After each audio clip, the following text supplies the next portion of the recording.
दिल्ली में जामिया मिलिया इस्लामिया के पहले सेमेस्टर के एग्जाम में पूछे गए सवाल पर एबीवीपी भी सामने आकर मुखालफत कर रही है। जामिया मिलिया इस्लामिया के एबीवीपी के वाइस प्रेसिडेंट सैयद वफा अब्बास नकवी ने कहा कि कुछ ऐसे लोग हैं जो हिंदुस्तान में रहकर हिंदुस्तान के खिलाफ बात करते हैं और इसकी मुखालफत यहाँ पर दर्ज कराई गई है। और बताते चलें कि जामिया मिलिया इस्लामिया के पहले सेमेस्टर के एग्जाम में पूछे गए सवालों पर एबीवीपी भी सामने आकर मुखालफत कर रही है।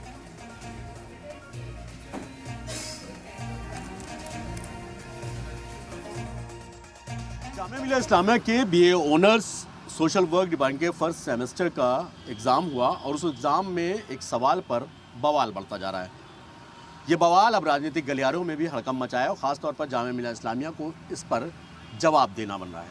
वहीं दूसरी तरफ जामिया प्रशासन की तरफ से हालांकि कोई आधिकारिक जवाब तो नहीं आया, लेकिन इस सवाल के खड़े होने के बाद जामिया प्रशासन हरकत में आई और उन्होंने एक कमेटी का गठन किया और ख़ास तौर पर प्रोफेसर बालाजी को कमेटी की रिपोर्ट आने तक सस्पेंड कर दिया गया है। लेकिन कुछ स्टूडेंट यूनियंस हैं जिन्होंने सिर्फ बालाजी के सस्पेंशन पर सवाल खड़े किए हैं और उन्होंने कहा है कि सिर्फ बालाजी का ही सस्पेंशन क्यों किया गया, उनका सस्पेंशन रिवोक किया जाना चाहिए। मेरे साथ अजीम हैं, MIM के प्रेसिडेंट हैं स्टूडेंट विंग के, उनसे एक बार बात करते हैं। जिस तरीके से पूरा मामला सामने आया, क्या कुछ कहना, आप लोगों ने एक लेटर भी इशू किया और आप मांग कर रहे हैं कि रिवोक किया जाए सस्पेंशन जो प्रोफेसर बालाजी है।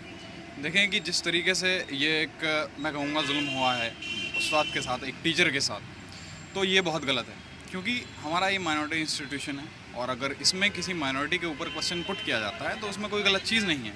चलिए मानिए कि ये क्वेश्चन गलत भी था, मगर जो स्क्रीनिंग कमेटी होती है वो क्या काम कर रही थी? अगर उनको सस्पेंड किया गया तो उनके ऊपर कोई एक्शन क्यों नहीं लिया गया?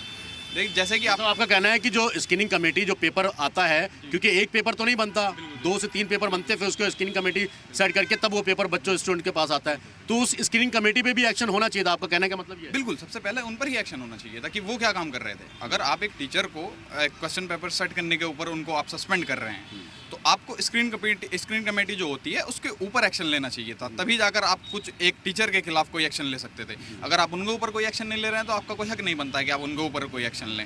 और दूसरी बात ये कि कोई ये सिलेबस के बाहर का क्वेश्चन था नहीं, सिलेबस के अंदर का क्वेश्चन था।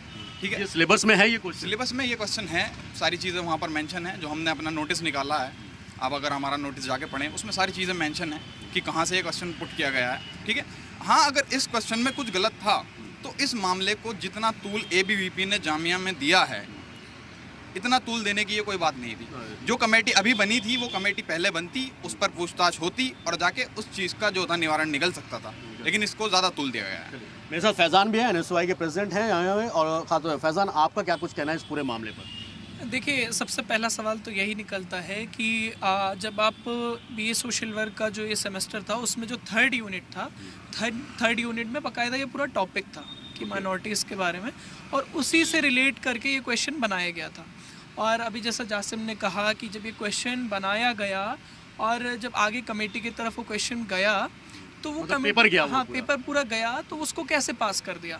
और अगर पास भी बाय द वे कर दिया गया तो एक ही प्रोफेसर, वो पूरी कमेटी को आप सस्पेंड करो। एक प्रोफेसर जिसने क्वेश्चन बनाया उसका पास हुआ, क्योंकि क्वेश्चन पेपर तो पूरी कमेटी मिलके पास करती है ना, HOD भी उसमें आ जाते हैं। तो एक बेचारे वो SC शेड्यूल कास्ट के खुद प्रोफेसर हैं, वो भी माइनॉरिटीज़ के हैं, इसलिए शायद वो माइनॉरिटीज़ का मुद्दा उठाए हूँ बाकायदा। लेकिन इस बात का कोई मतलब नहीं निकलता कि क्वेश्चन पेपर में अगर छोटा सा एक क्वेश्चन है और माइनॉरिटी इंस्टीट्यूशन में अगर ये सवाल अगर पूछ लिया गया है तो आप उनको सस्पेंड कर दो। तो अभी तो कमेटी की रिपोर्ट आएगी, उसके बाद ही उनका सस्पेंशन है, आगे बढ़ेगा या उनको क्या क्या कार्रवाई होगी वो तो तब की बात है। चलिए, और भी कुछ लोग आए। क्या नाम है आपका? मोहम्मद शाहनज़र, मैं जामिया मिलिया इस्लामिया में BLLB का लास्ट ईयर का स्टूडेंट हूँ और समाजवादी पार्टी से दिल्ली प्रदेश में महासचिव हूँ। महासचिव हैं आप क्या सोचते हैं इस पूरे एक्शन पे जो जामिया ने लिया है? एक प्रोफेसर बालाजी है उनके खिलाफ और दूसरी तरफ जो मामला सामने आया।